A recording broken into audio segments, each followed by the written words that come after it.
Una pubblicazione del 1911 dello studioso John Palomba dedicata alle tradizioni popolari di Alghero, che negli anni '80 finisce tra le mani del professor Antonio Budruni, incaricato dall'ISRE di condurre una ricerca sulla lingua algherese. Ma qualcosa non torna, non solo in termini di contenuti, ma anche sullo stile adottato dall'autore. Dopo ricerche e confronti, Budruni scopre che il volume di Palomba riporta interi brani tratti da Tradizioni popolari di Nuoro, pubblicato da Grazia Deledda tra il 1893 e il 1895.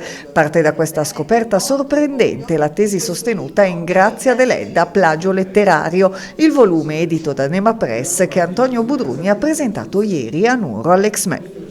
Purtroppo sì, c'è stato questo grave plagio letterario che io ho scoperto a metà degli anni '80 e che poi ho sentito l'esigenza di pubblicarlo perché è stato davvero uno sgarbo molto grave ai danni di Grazia Deledda. Un autentico copia e incolla che oggi finirebbe subito in tribunale, che all'epoca è passato inosservato, probabilmente alla stessa Deledda.